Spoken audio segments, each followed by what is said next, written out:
Rich, We're live. my house. All right, welcome back, everybody, to House Energy and Digital Infrastructure. It is Tuesday, January 27th, and we are here with the Department of Public Service to go over the annual energy report. So I'm Representative Kathleen James from Bennington 4 District. Scott Campbell from St. Johnsbury. Richard Bailey from Loboil 2. Chris Morrow and the Windsor Benny. Michael Southworth, Caledonia too. Christopher Howland, Rutland 4. Darren Torrey, Washington. Graham Clutner, Burlington.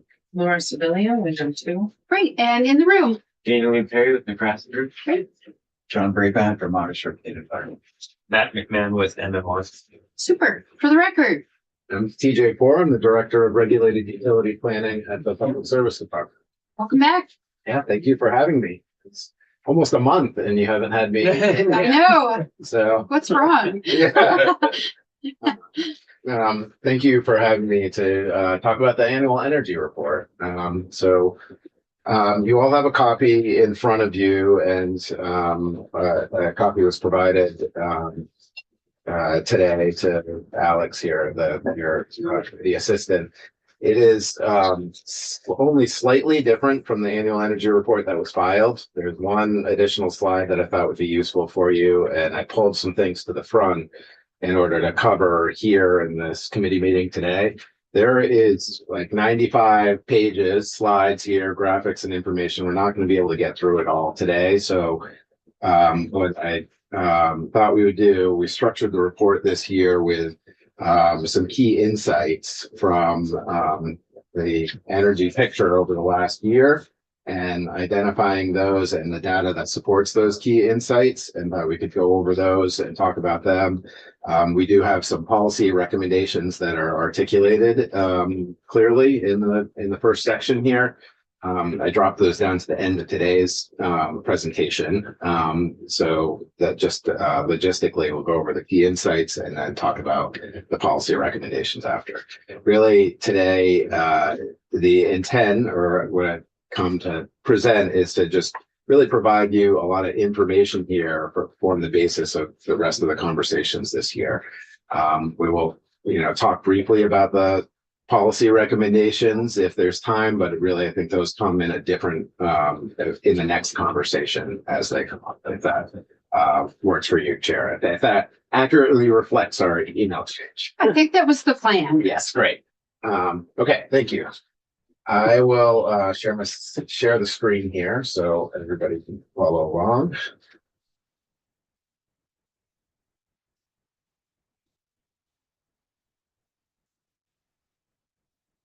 Okay. Great. We'll skip past the table of contents, but really as an introduction here, the annual energy report really flows from the comprehensive energy plan. So every 6 years, the last one being in January 2022, we publish a comprehensive energy plan. And the annual energy report is a requirement in 202BE that we update every year on progress towards our comprehensive energy plan goals and various different updates on, for example, renewable energy standard or net metering or different policies and programs that we put in place pursuant to energy plan recommendations. Just as a really brief reminder, I know all of you know this, but our energy plan has goals of 90% renewable across all sectors by 2050, and it had a couple of themes the last time we published it of equity, ensuring full, fair, and timely participation in processes and developing policy, but really that both the benefits and the burdens of our energy policies are equitably distributed. And then also grid evolution, recognizing that we're at a time of really great change in our electric grid, and we need to evolve both the resources that we look at for our options and both front of the meter and behind the meter, flexible resources, and ensuring reliability and resilience given our changing climate. So I really want to just dive right into some key insights, and we'll start here with an overview of them, and then I'll go what kind of one by one for them.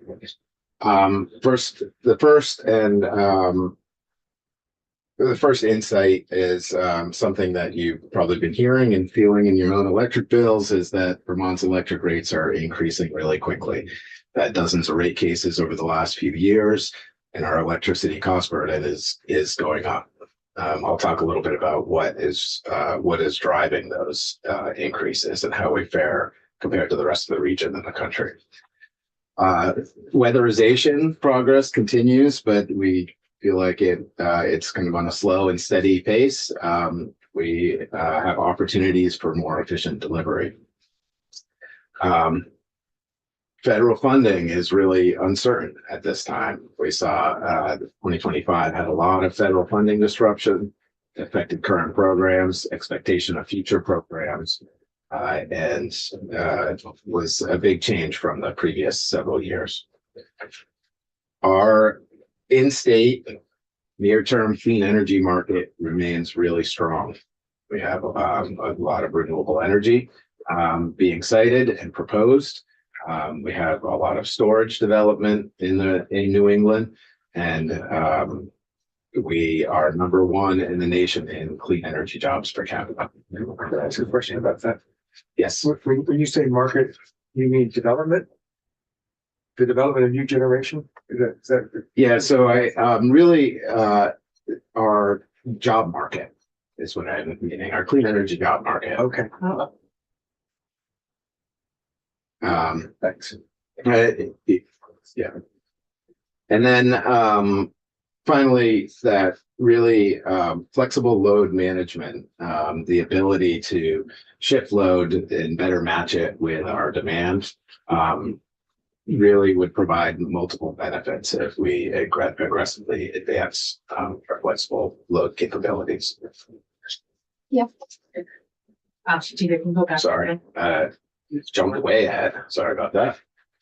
That happened.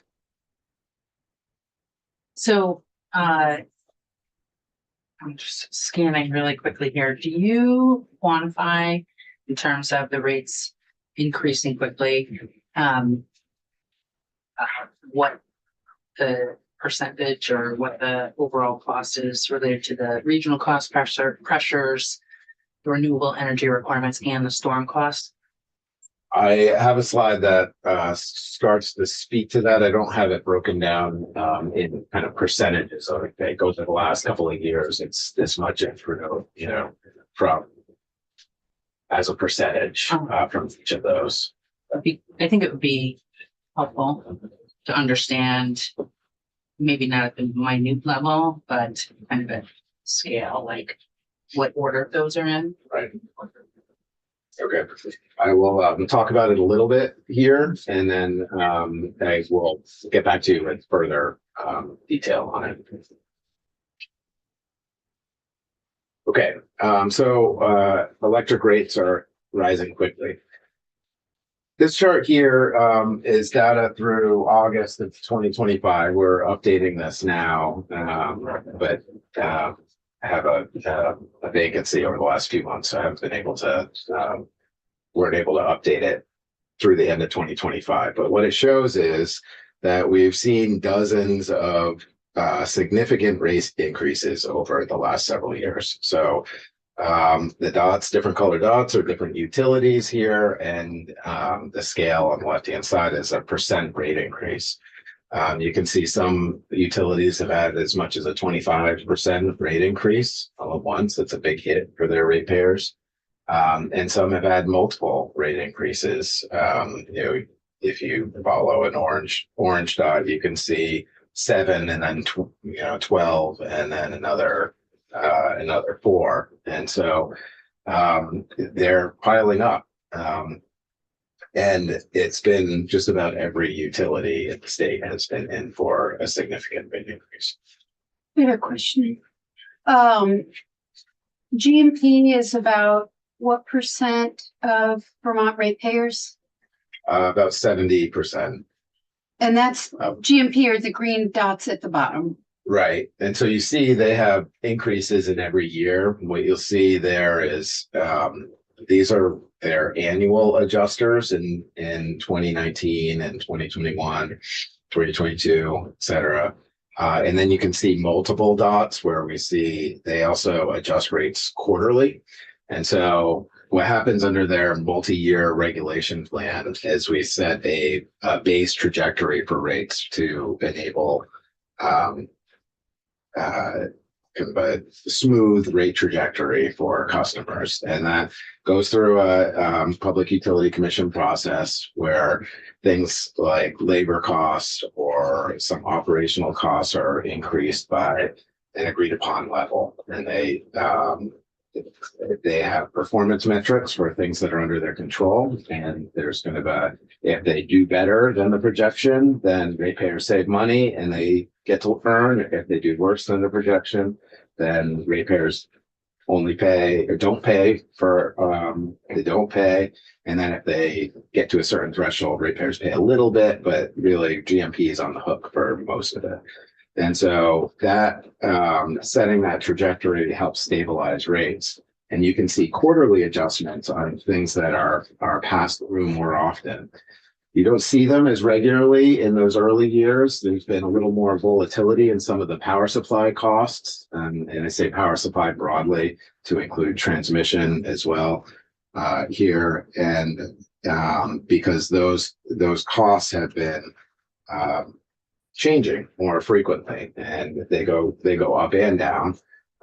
There was cost, for example, for the Mystic generating station in Connecticut that ISO New England entered into a contract with that plant to ensure reliability of the region. And those costs are just passed through to ratepayers. They weren't planned for in the multi-year rate plan trajectory. And GMP really didn't have any control over it. Those costs ultimately get passed through to ratepayers in their rate adjustments. And the last thing is storms are also a cause of volatility. There's in the current rate plan, there's about $6 million a year that is collected from ratepayers to cover major storms. A year. Per year. And to cover major storms. And then on top of that, the first year, I don't think we hit 6 million in that year. After that, we were way above 6 million. And so we saw some additional collections. And that's just GMP. That's just GMP. And they can't recover. So some and do it through FEMA, right? GMP cannot get FEMA reimbursement, and Can all the others? all the others have the capability to, yes. Thank you. That was not my question, though. Just in terms of multi-year rate plans, do all the utilities have those? They do not. Is it just GMP? Right. Is that because of that? And Vermont Gas as well. Okay. So there's authorization for, I think it's 30 VSA 218D is authorization for alternative regulation for investor-owned utilities. Other utilities do have some provisions to offer innovative rate structures and innovative pilots in a different part, but it's not. So it's only one small piece of what encompasses the whole of GMP's multi-year regulation plan. They have that ability, but that's kind of the only mechanism for alternative regulation. It seems to have a smoothing effect, no? Or yes? It does. That's one of the really intended outcomes of the multi-year rate plan is to have a smoothing effect. The other piece that other municipals and co-ops can have available to them is to if they have had a full rate case in the last 10 years, sometime in the last 10 years, then they can submit to the commission to have a streamlined rate process for a 3% rate increase once a year. And they can have that until it cumulatively reaches 10% right now. And so that does encourage some of these smaller utilities to come in a little more frequently. So you can see in this chart, there's not a lot of dots on the left side of the chart. There actually was from 2012 to 2020, there were very few rate cases for municipal and cooperative utilities because they had rate cases in 2010 when there was a big spike in prices, and then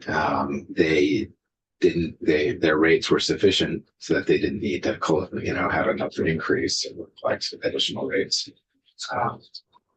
Once the regional cost pressures went down, those pressures slowly came up and then dramatically came up in 2022. And so they all came in.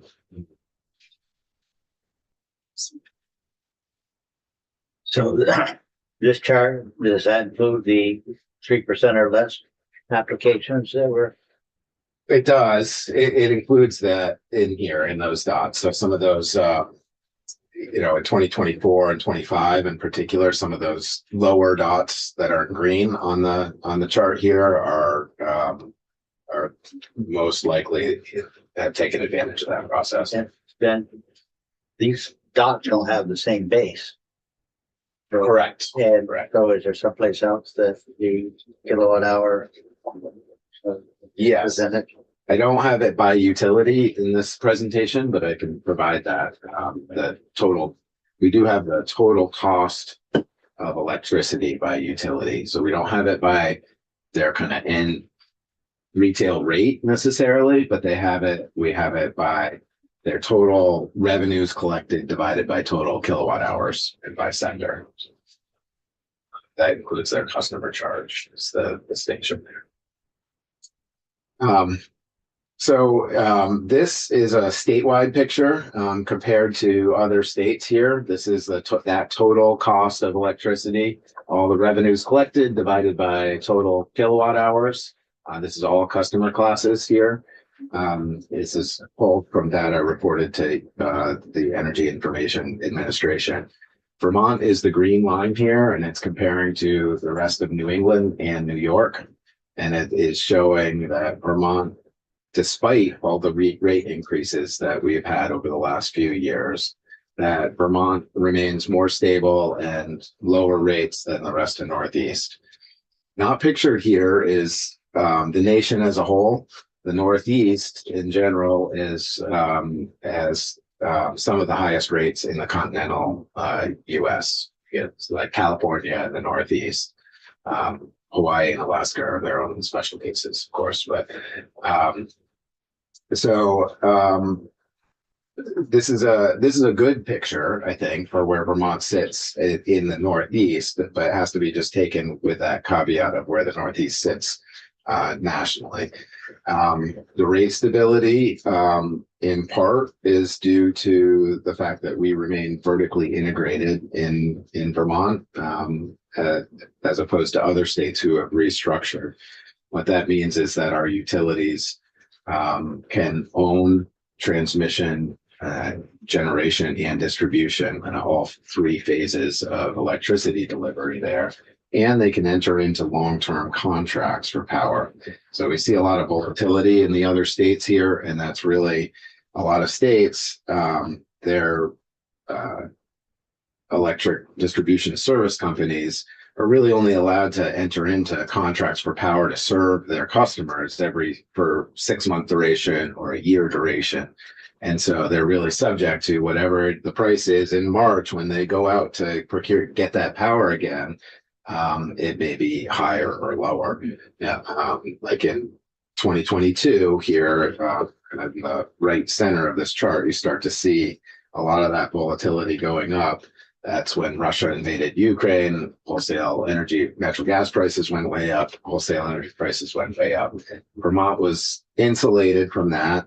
You start to see that pressure come over time with our rates going up, but we were insulated from that volatility. Question. So people ask me, well, why are the rates in New England and in the Northeast among the highest in the country? And I can make up an answer, but I thought I'd ask you. Okay. Well, I like to hear your.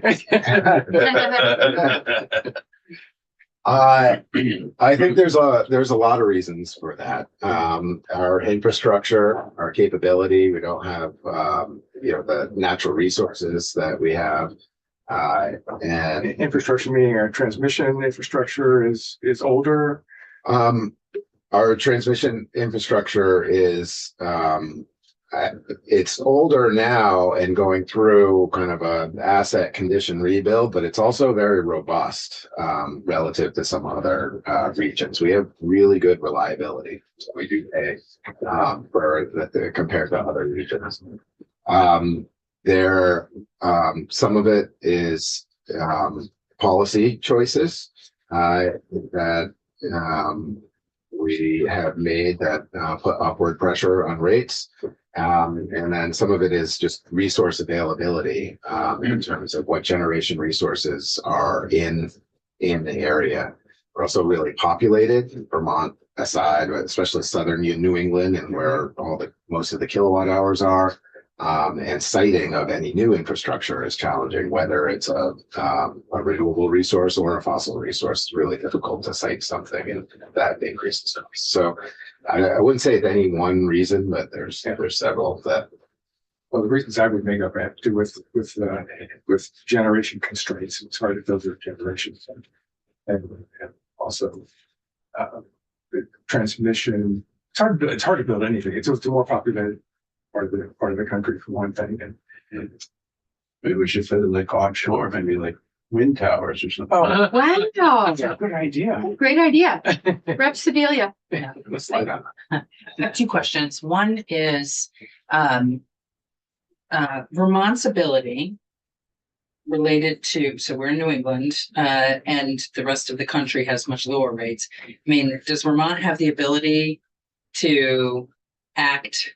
I don't think we do, but I just want to make sure of that assumption. Outside of ISO, are we kind of tied to the fate of ISO in a big picture way? Can we get a lot lower than ISO New England? It's an interesting question. So we are very much tied to ISO Right. New England, especially, about 20% of our costs are regional transmission infrastructure, or even some local too, but 20% is our transmission infrastructure, right? And those are very tied to New England. We pay our share of that infrastructure in southern New England. They pay, for most of the infrastructure that's built here, actually. And so, that kind of is the cost sharing mechanism. So we're very tied there. We can enter those longer term contracts and secure power, at prices that may be different than the rest of New England. And that ability allows us some flexibility in the timing of when we enter those contracts. And so there's ability for some separation there, I think, because we are not necessarily tied to that real time or just day ahead market price, as closely as others are. And so that allows for, the ability to separate a little bit. And some of that means our utilities could sign a contract for power from New York or Canada or somewhere else. It needs to be deliverable into New England. But we could, potentially encourage that power to come.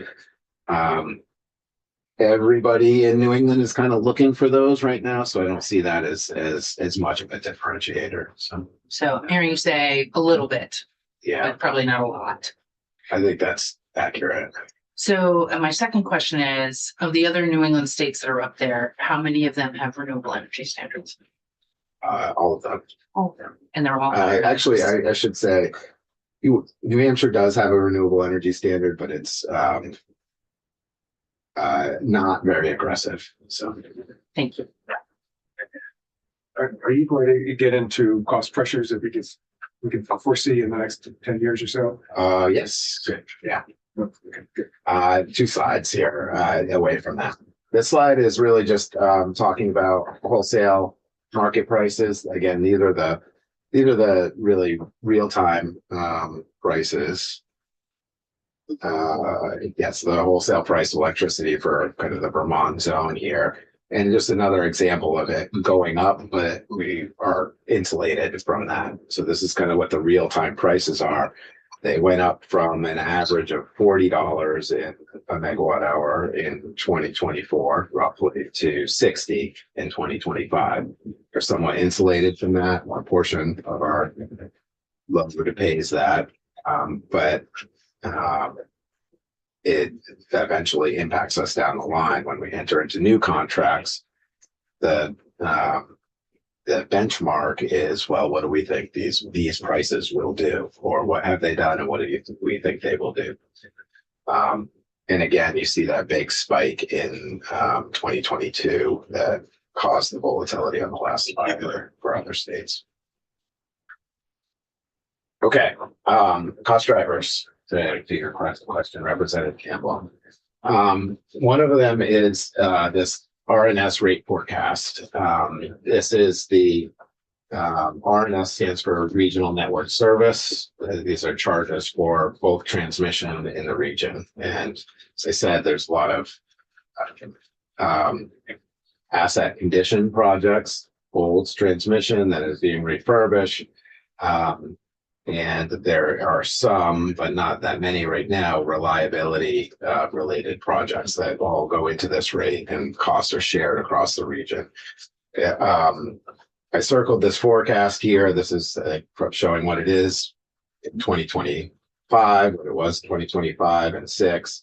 And then we see about a 15% increase by 2029 forecasted by ISO New England. These are usually pretty close, these forecasts, because these infrastructure projects, the ones that are expected to be in service in 2028, 2029 are already starting to be built. They're really far along in the planning stages.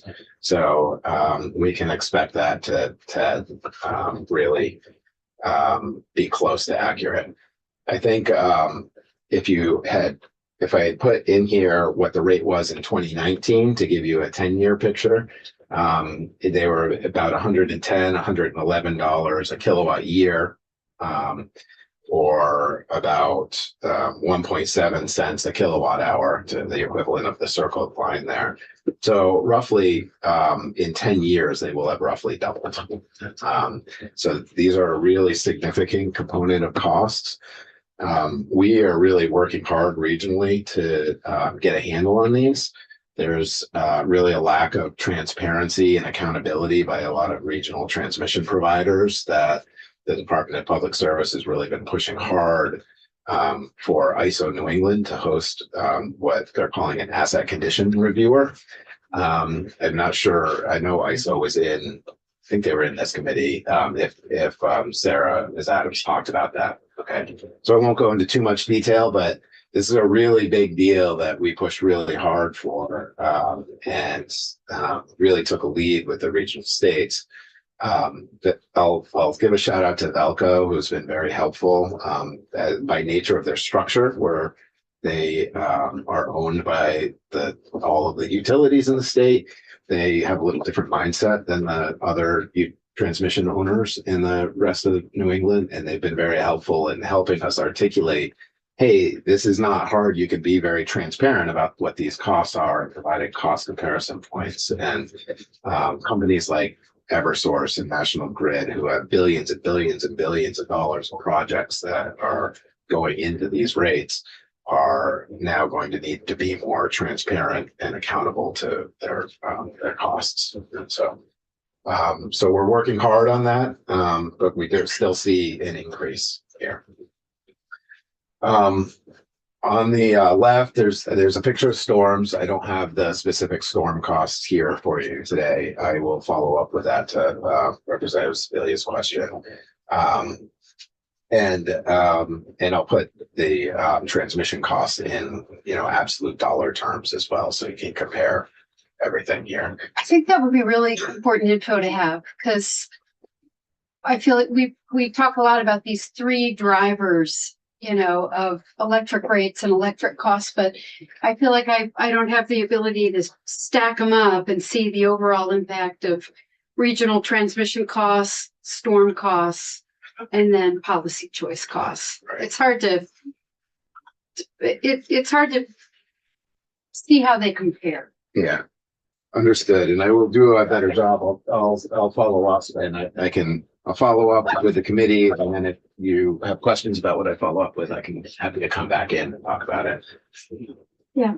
Just around those projections, also on the rest, we can make sure, as you may recall, there was some difference of opinion about what that might end up being during the administration. Yes, I do recall. So it's just cite the projections, but I think it would be really helpful for us to understand that. Not in this, but when you bring that. Yep. I will say that every year as part of the annual energy report, one of the statutory requirements is for the department to do a renewable energy standard model for a 10-year outlook on what the cost of the renewable energy standard will be. We send that model out for comment every year. It didn't change a whole lot this year. We knew what the new res was going to be. We only received comments from one utility and nobody else. We send it to utilities and REV and other advocacy groups, EAN, and that was the only comment we received. So I will translate this into so that they're all in dollars here. We will say the annual res costs here, they are expected to jump in 2030. That's when you have a jump in the tier 1 requirement for the renewable energy standard. So we go from around 70% required renewability to 100% required renewability in 2030. And you can see the breakdown of the cost by tier here on this page as well. I won't go into detail now because I'm going to provide this in more comparative format later, unless you want me to. Thanks. I do have a different question on this, if I might. Yeah. Just in terms of regional transmission, and I'm aware that Vermont has been fighting really hard for fairness there and transparency. Maybe that's the answer to my question. So, I mean, we're a pretty small part of. Is it 4%? Yes. So we're roughly 4% of our of these regional transmission costs. And we're around 7% of the region's annual kilowatt hours like load. And so the reason for that is we have a high load factor, as in we utilize our system pretty well. And we're doing a good job at managing our peak and flattening our load. We still have peaks, of course, right now, but you can see on this like line 3 in the RNS rate forecast summary, it says it assumes around a 55% load factor, and that's just your annual demand divided by your peak demand. Vermont's is closer to 70% because we do well, and that's reflected in us being 4% of the regional transmission cost, even though we have a larger amount of the annual. And I'll get into one of the other insights here is about how we can continue to push on that peak and are using our flexible resources.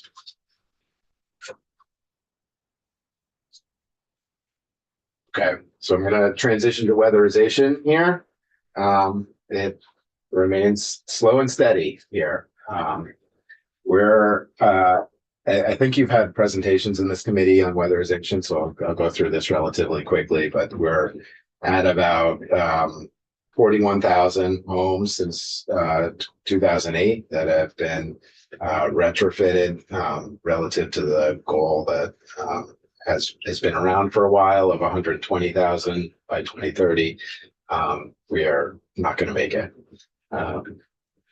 We have 5 main providers here that are listed that public dollars go to: Efficiency Vermont, Burlington Electric Department, Vermont Gas, Office of Economic Opportunity, and the weatherization agencies, and 3E Thermal, which does a lot of multi-family work for both OEO and Efficiency Vermont, but has specifically called out here. there's a lot of text on this slide, but what I really wanted to point out here is in weatherization, the average fuel usage reduction is over 25%, 26.6%. We see for the low income weatherization where we're doing comprehensive retrofits, that's actually much higher. It's like 30, 35, 40%. And for more market-based programs where we may provide incentives for just doing your attic ceiling or just attic in a wall, you see, 18%, 20% savings in a home. So there's a big disparity in the programs in which ones, but on average across all of our programs, we are saving a little over 26% when we go into it. And that's been fairly consistent over the years. These are just 2024 numbers here. This slide was not in the filed energy report. This is the one slide. It's in your packet that you have here, but this is just the estimated near-term future weatherization funding. I want to make sure you had this in this report. I know you've seen this. These are the same numbers that I believe Mr. Wonderville presented to the committee before. So you can see that the weatherization funding for a few years there, it's slow and steady, right? And I think after 2029, we start to see much more of a drop off. And so now's the time to continue to think about it. We don't have legislative proposals this year about that, but we are working with the efficiency utilities in the demand resource plan proceedings to add more weatherization funding through their thermal efficiency and process fuel, in particular for low income.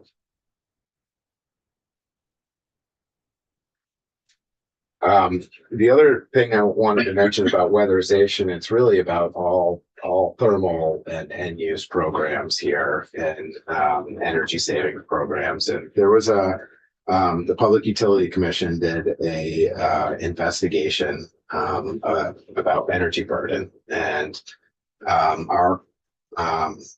in that investigation, they found that there are over 100 programs that are delivering services to Vermonters, either directly or indirectly, with the goal of reducing costs. And we proposed in this docket, and we're drafting the scope of work now. It's just about ready to go. Analyzing all of these programs, 100 programs, really difficult for customers to navigate, to understand where there are opportunities for more efficient or clear program delivery that can actually get us a better bang for the buck with our dollars. And so I'm in particular very excited about this study, and I think it's going to really help us design programs going forward that get better value for Vermonters. Do you have the list of those 100 programs? Yes, they were. So a lot of them are discrete Efficiency Vermont programs. Maybe I'm gonna say half off the top of my head, plus or minus. But the list was filed in this docket here, and I can get at that list for the committee. Thank you. Report. When do you think the report will be ready? Hoping by in late 2026. That is the target.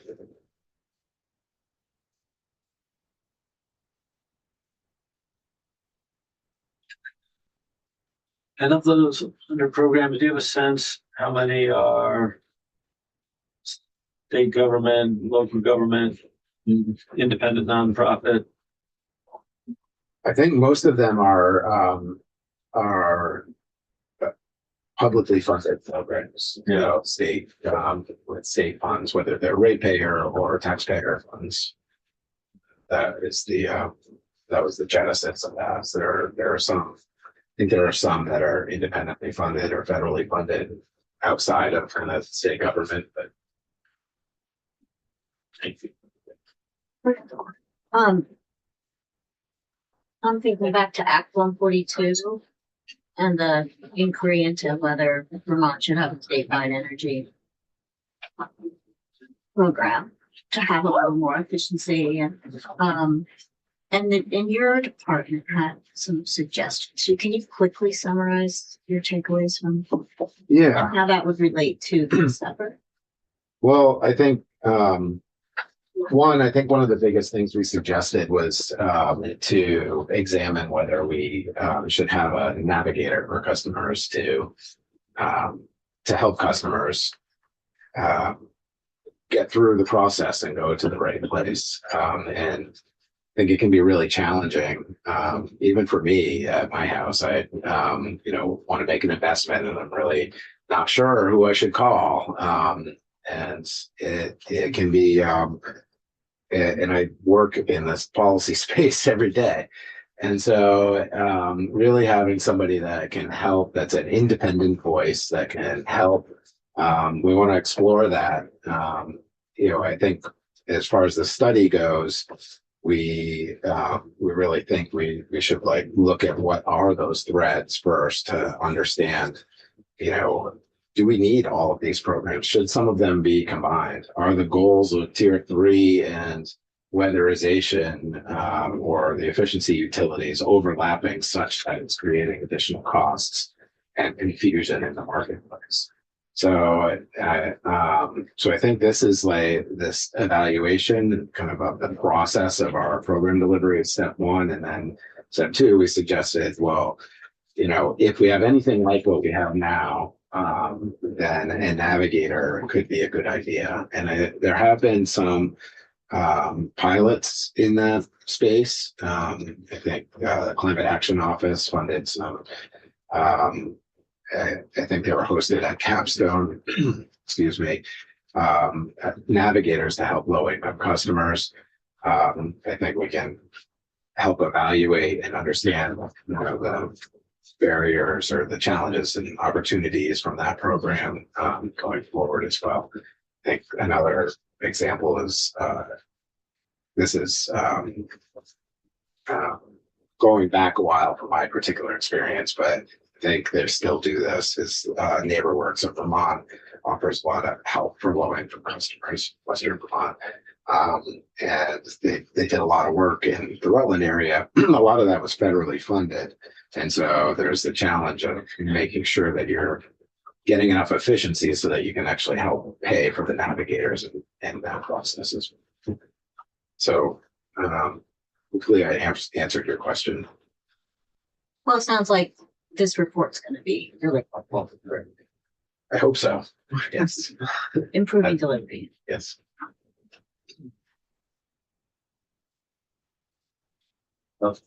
Yeah. You mentioned 100 programs, but how many providers? You mentioned Efficiency Vermont maybe had most of them.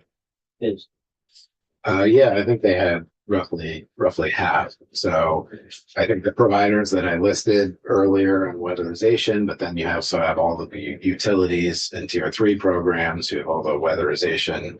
When you have OEO, kind of the umbrella for weatherization, but you still have all the community action programs actually delivering the services in each area of the state.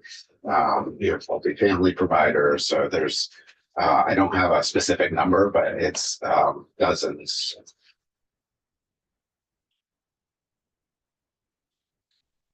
Okay, the third insight for 2025 maybe goes without saying, but federal funding is uncertain.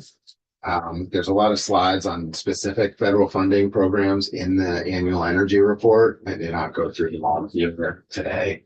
But it has created program delivery challenges. We spend, I know Director Bailey was in here talking about this a little bit, but I'll just reiterate, we spent 18 months going through all the requirements of developing a Solar for All program and be ready just to, right at the stage of delivery and having it pulled out from under us is a real challenge. And it creates, I'm sure she said this, but it creates a challenge operationally for our office as well, right? There's staff that are funded for dedicated to that program. We're we've been able to reallocate for now, but it creates operational issues as well. And so I think I'm going to leave the federal funding at that, because I think you've heard that a little bit previously this month, and unless there's any questions. Okay, the clean energy market remains strong. The Clean Energy Development Fund every year has issued a report on the clean energy economy in Vermont. Vermont continues to be ranked #1 in clean energy jobs per capita. Of all the energy jobs in the state, they report 82% of those jobs are clean energy jobs. And clean energy jobs are 6% of the total state jobs. So this is a place that I'm not exactly sure what the answer is. But I know there's confusion. So here on this slide, clean energy, I'm interested in the meaning, as opposed to, we have renewable energy, as opposed to, we've got this proposal about a clean energy standard, which I don't think means clean energy means the same as it does here. So can you define what this means? Yeah, thank you for that. It should be more precise in this language here. So my understanding is that this report reflects renewables, it reflects storage, it reflects energy efficiency. This In the report that's this job on the slide here, the Clean Energy Development Funds report here. It's the Vermont Clean Energy Industry Report. So I'm tempted to click on this link here and pull it up right now, the exact definition. Nuclear, it would not be included in this. I don't believe it has historically. It wouldn't have been added. So this is really focused on, weatherization, energy efficiency, and renewable energy, and storage. And is there a definition of, it's maybe a better question for our time, but is there a definition of renewable energy? I think there is a definition of renewable energy. It's actually, yes, yeah. Is there only one? There's only one definition of renewable energy. Is there only one? There could be multiple. Do you know? This, Yeah,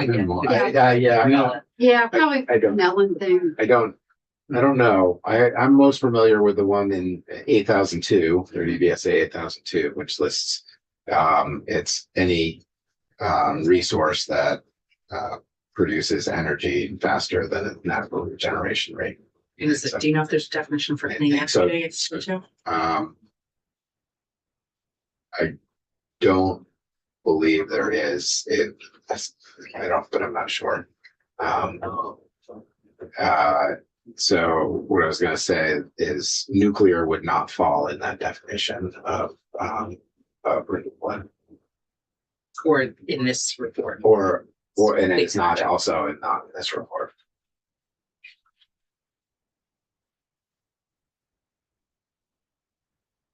Okay, and then I will just say the total number of clean energy jobs has roughly been stable over the last 5 years, 4 years, and dipped in COVID. When COVID happened, it bounced back a little bit, but not all the way, and has slowly been, or I would say that's stable. It's probably not. Yeah, but we need to move on.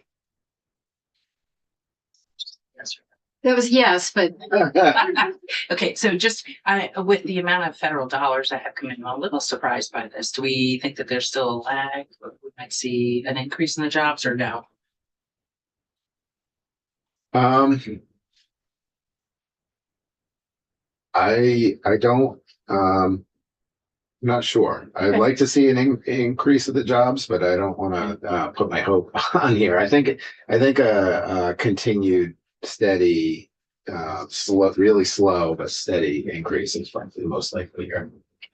Even with the federal tax credits going away. Yes. So when the federal tax credits go away, that still doesn't change the pace of renewable energy generation that we need in order to meet our renewable energy standard requirements. So that may drive some bigger projects, but those tax credits aren't going away for storage. So there'll still be work in storage, and you still have a robust energy efficiency and weatherization workforce. Right. I say robust, and at the same time, it is not enough. So,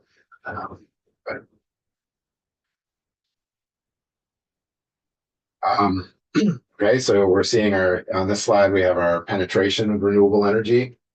And these are mainly distributed energy resources here.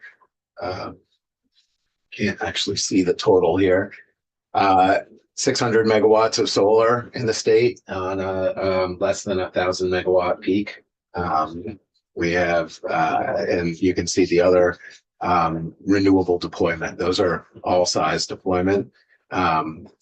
We have, and it's been increasing over time. We have, in terms of distributed energy resources, over 700 of them, and that includes over 85 megawatts of battery storage. I have some other slides on battery storage in a minute. So how does that look when you look at our renewable energy standard requirements? So the bars here are deployment in every year. Those are the vertical bars in megawatts. You can see the blue dashed lines. That was the original renewable energy standard tier 2 requirement for how much renewables are necessary to meet that requirement, roughly 25 to 30 megawatts. To meet the new res, which started last year, we see a requirement of around 42 to 50 megawatts. So for many years, we had more renewables being deployed than our requirement. In 2025, this 2025 data goes through August of 2025. So we're actually expecting about a little over 30 megawatts of total distributed resources in 2025. So we see a lower amount than what we need to meet our target. But the state's utilities have lots of renewable resources that are already online that can help to meet the target. So, a simple way to look at this would be to say everything over the previous line of 30 megawatts, you can almost shift over and say, okay, if it happened later on, we would have that resource. Those megawatt hours are going to be available to meet the resource. So, I will add that we have almost 60 megawatts of contract notices were filed in late 2025 for utilities to develop, to contract with developers for solar. And so we see some lower commissioning in 2025 here, but I don't think that's likely to persist given the contracts that we have in place, the projects that are in process.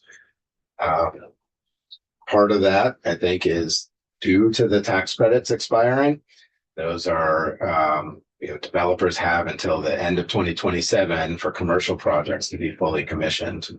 And so those contracts and development being in place now is really a direct impact of that. One utility did an analysis that showed that they actually don't need any tier 2 resources until 2030, but contracting now and developing it so that it is in place by the end of 2027, even though they don't need any, it will save them roughly $2 to $3 million on that over the life of the contract in meeting the res requirement. By doing it now instead of waiting until they need it. And that's because of the tax credits. The difference in price, $100 a megawatt hour, give or take, relative to after 2027 without the tax credit, looking at $140 a megawatt hour. And again, you saw those wholesale electric market price is at $60 in 2025. That's a big difference. They provide other values. The energy value is the biggest one, but so it's a lot of information on that slide that I just went through. I have a Uh-huh. What would it look like if we put like load growth on here? Load growth over time has been pretty constant. So it's been flat. Load growth has been flat. There's a slide. It's not in the early portion of this, but in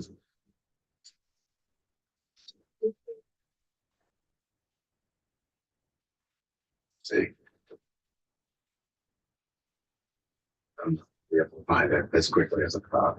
It is in the electric sector portion of these slides.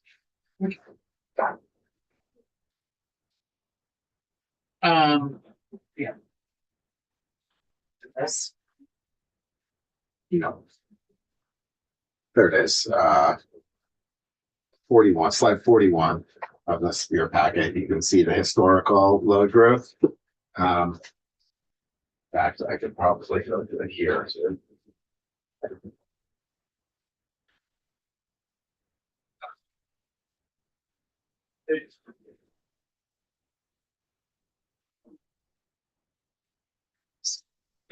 you see two charts there. The first chart is that the historical 2000 to 2024 our statewide electric load, and you can see it's been roughly flat. That line is almost straight across. In 2024, they did a long-range transmission plan. Velco did a long-range transmission plan, and it showed a kind of a business as usual scenario and a policy case, assuming advanced clean cars came into effect and we met those targets for electric vehicles, a lot more heat pumps than we're actually seeing now. I think a revised long range forecast looks closer to the blue line, the lower line on the right hand chart here, which again stays pretty flat for the next 5 years and before it starts to take off again. Contribute the fact that load has been relatively flat in spite of a bunch of electrification to offsetting efficiency? Well, I would say slide 45 has efficiency impacts historically. I think that's about 14% or so, 13 or 14% of the state's load have been met by efficiency. I think it being relatively flat over the last few years, I think we just haven't seen as many electric vehicles as we thought were going to come, and as many heat pumps. So we've seen quite a few, but we've actually the trajectory has leveled off with heat pumps. There's a lot of reasons for that, so I think efficiency has played a role in keeping our load flat over time. Thanks. Okay, so we're going to go back to, I was on slide 21 here. I'm going to go to 22. It's still talking about kind of the clean energy market. I said jobs earlier, but these slides kind of get to jobs, but they're really what our portfolio looks like now.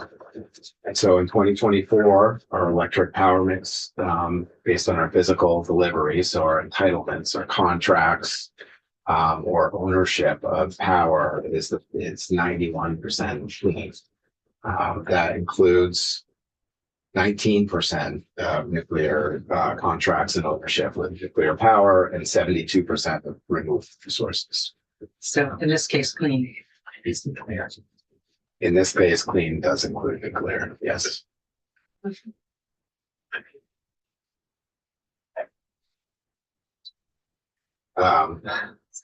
And after renewable energy credit retirements, we're 92% clean already in 2024. That again includes 17% nuclear, a lot of hydropower, 5% from solar. I'll just flip back to the pre-rec slide. We're at 12% solar based on physical deliveries in our contracts, but then we're selling the equivalent of 7% of those solar recs in order to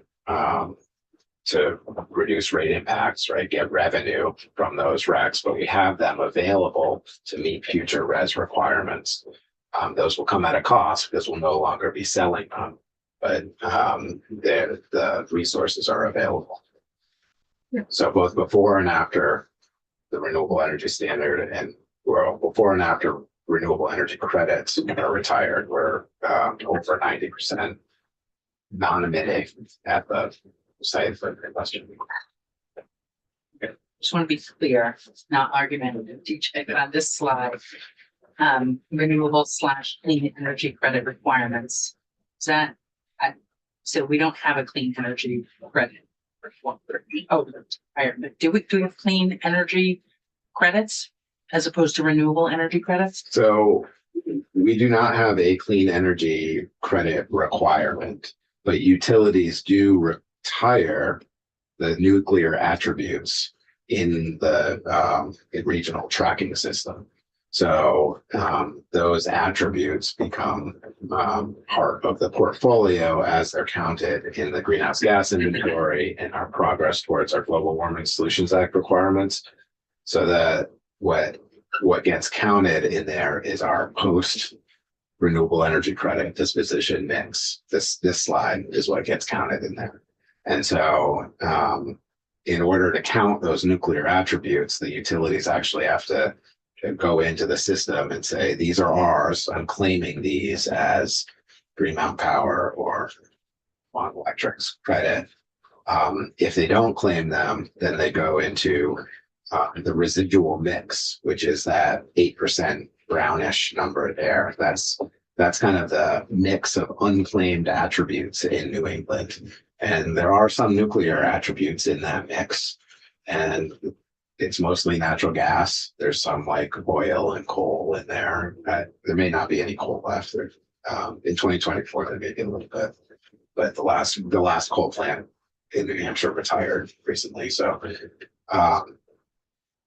there's a lot of fossil resources. That New England system mix is pretty dirty. There is some unclaimed attributes in there, including nuclear. So clean energy credits right now are the way that utilities count their existing nuclear contracts in order to claim them. Yeah, so yes, Account. they're every I really do appreciate your questions because it forces me to be much more precise in my language, which is better for everyone. So thank you. You're welcome.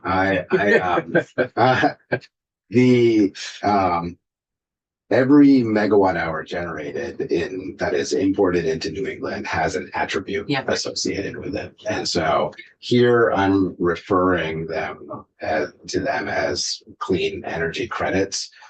Those are clean energy. Those attributes could be used by some utilities in meeting their own requirements. Connecticut and Massachusetts do have requirements that allow for nuclear, a certain amount of nuclear. So in that sense, they are clean energy credits that could be used. A portion of them could be used, there's a lot of details on those rules, but a portion of them could be used in other states. A portion of them, there's nothing you can do with them. And so they are actually going in and claiming them and retiring them. And I'm referring to them here as clean energy credits. There's not currently a Vermont definition of a clean energy credit. Right, that's your ZECs, right? Right. Thank you. Thanks. Thank you, Chair. This is interesting. So I think you just said that every kilowatt hour and megawatt hour of generation has attributes associated with it, according to the power source from correct that's behind that generation. And so this is interesting. So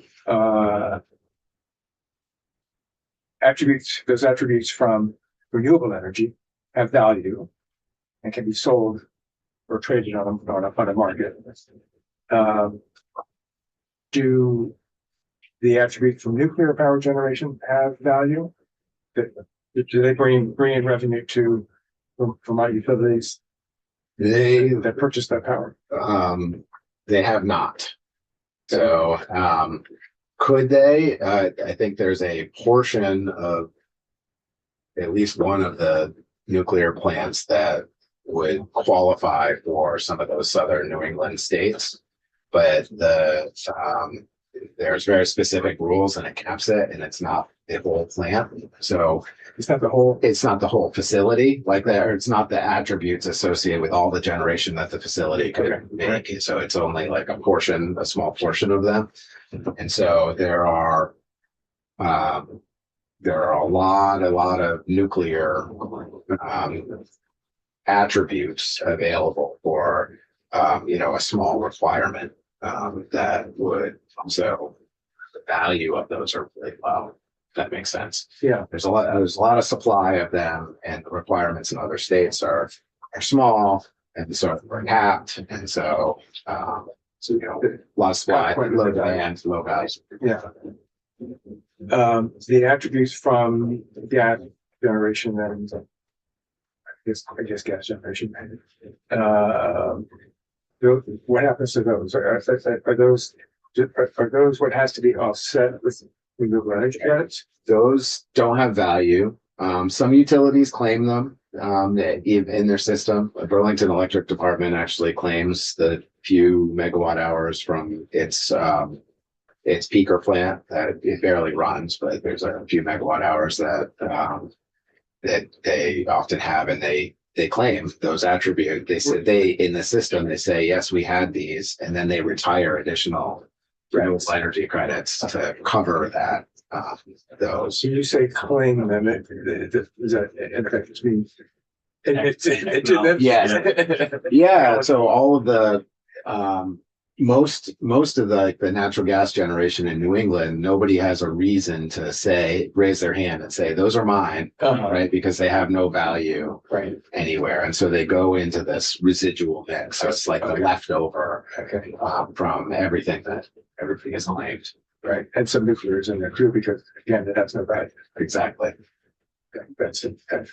And so in Vermont, though, the utilities are raising their hand and saying these nuclear attributes are ours. You can't count them as in the residual mix.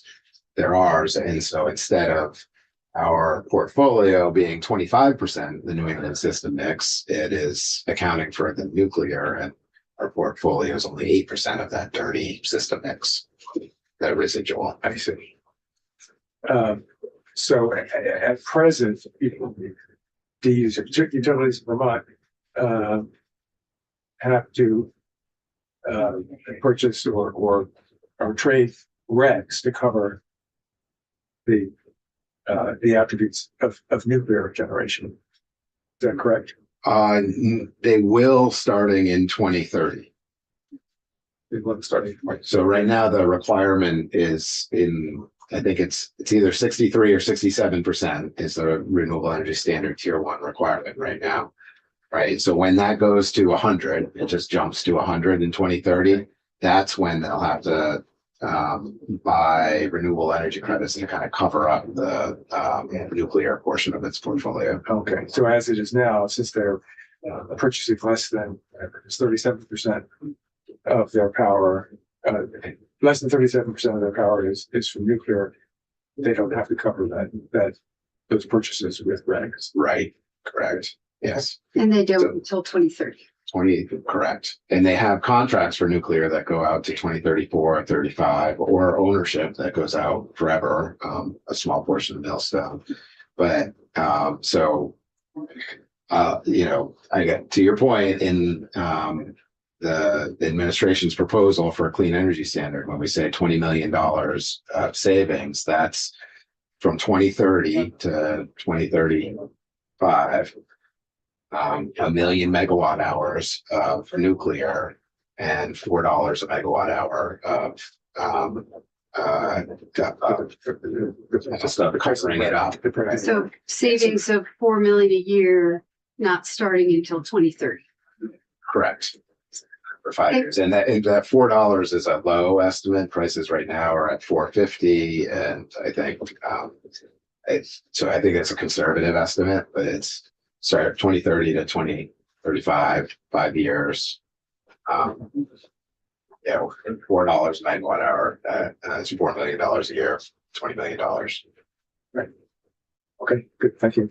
And historically, how much has that fluctuated?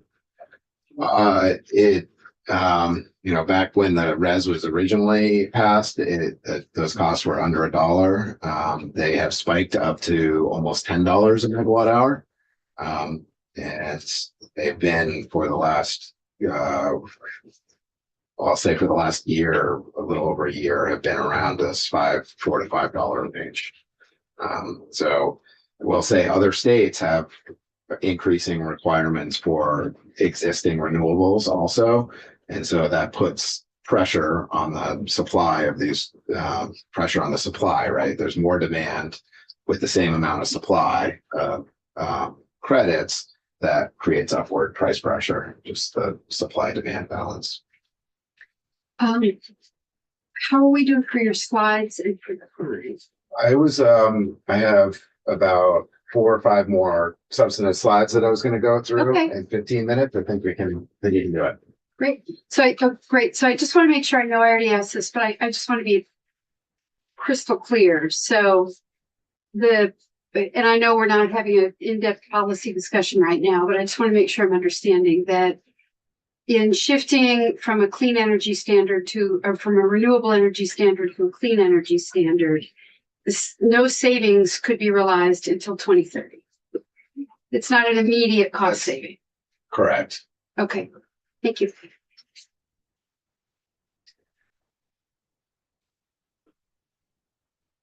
Okay. Representative Morrow, I think it was you that was getting to this point when you raised offshore wind. Headwinds is a funny word to use in the title of the slide, but it is on again, off again for the current projects. I think most recently there was another court order to have Revolution Wind continue to work again, which is excellent. But really this creates a real roadblock for companies wanting to continue to invest in offshore wind, at least for the next few years, right? And so we're expecting a real slowdown for any offshore wind projects that were planned. You can see these little colored spots are all the different leases for offshore wind plants that were originally given for companies to develop offshore wind. Only a couple of those are likely to come to fruition. Revolution Wind is about to start producing power, which is great.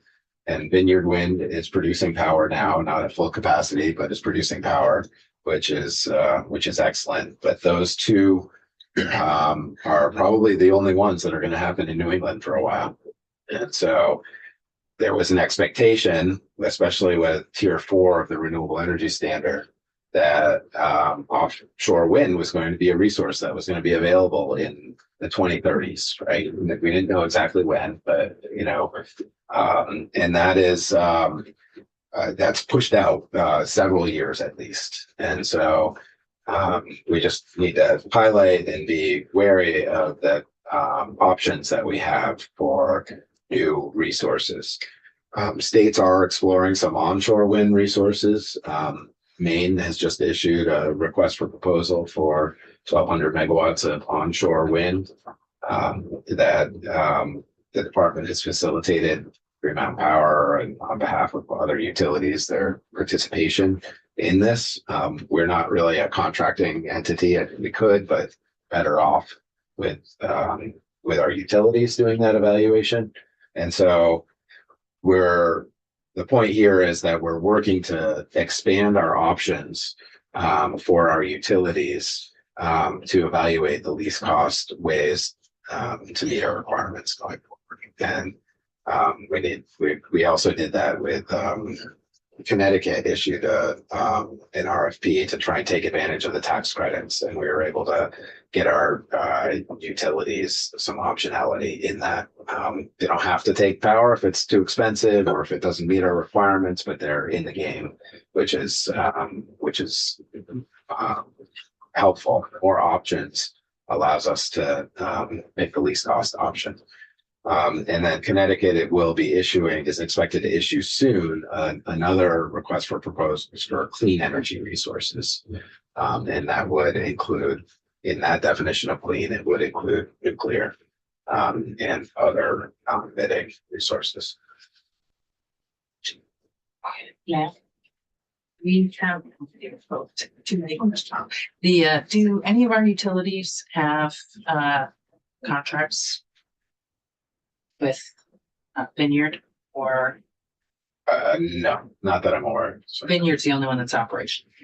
correct, but they don't have them with the resolution either. Those, I think, are fully allocated to Connecticut, Rhode Island, and Massachusetts. So it's the other ones. that Right. We are potential bidders. Right.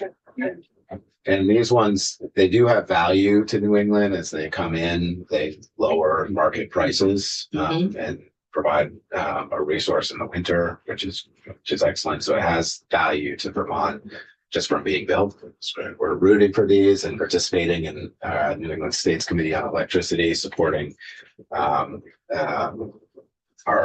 other jurisdictions in New England and supporting these projects, but we're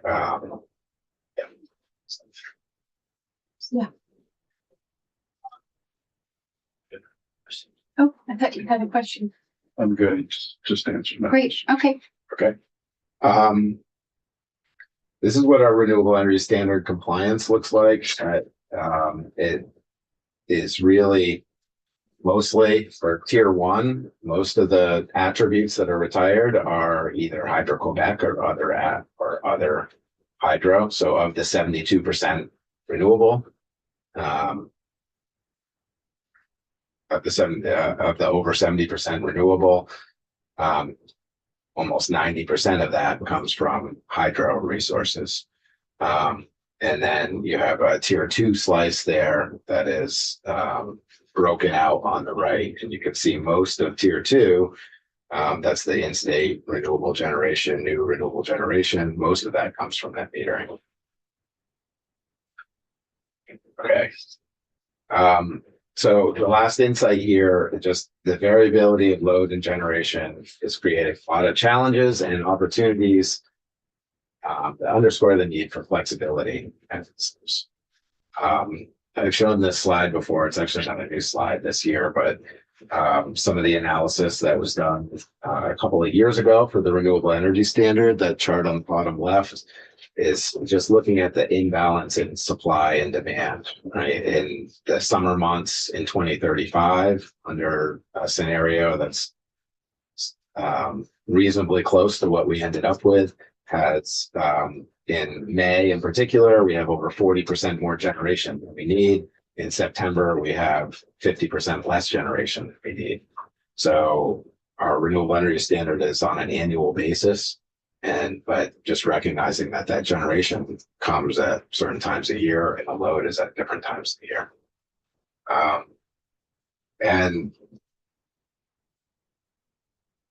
I know we only have 7 minutes left, so I'm going to skip the rest of those charts here and go to one of the benefits of flexible resources here. So in the 2024 long range transmission plan, under the policy case, so the expectation that we were going to have faster electrification, it's not happening and coming to a fruition, but under that policy case, some transmission reliability deficiencies were identified. And through the Vermont System Planning Committee, it's a venue that has been created both statutorily with the long range transmission plan and through the PUC to evaluate non-transmission alternatives. And the study group there found that just shifting the load from electric vehicles from uncontrolled to controlled and moving the time of control and the storage resources that are already on the system, we have no more built, no more storage resources built, would defer the constraints that are coming. So we, with the resources and the flexibility we have now, we don't have any transmission related reliability constraints, which is great. Load growth related.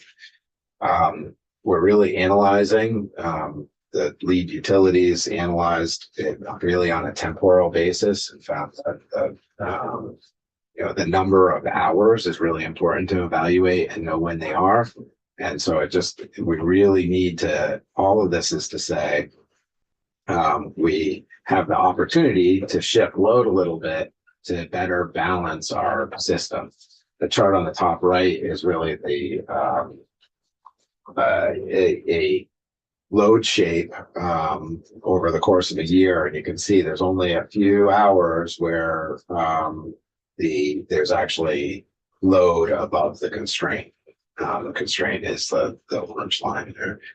Same thing with the bottom chart on the right. There's representative hours on where the load was causing a deficiency, and those can be met. That red part of the area chart is storage, meaning current storage. We don't even need any more, according to this analysis, avoiding the reliability deficiency. So it's really just underscoring the opportunity here with those resources. And just really quickly going through what we have for those resources: 85 megawatts of energy storage now, with another 72 permitted or in permitting. So up to 150 megawatts of storage capability, again on a 950 megawatt peak. This is grid scale, not in-house. Combination of Combination. Yes, yeah. Total. And then we have other flexible management, the time of use rates or end use rates for electric vehicles. Most, or if not all, of our utilities have either rates in place or are studying rates or piloting rates to make them happen. And then we have commercial and industrial flexibility, and then potential opportunities and programs with heat pump reduction, peak hour reduction as well. Good question. Do we have any battery storage goals? Not, I know we don't have that statute. Do we have any battery storage goals in plans anywhere? We do not. We do not.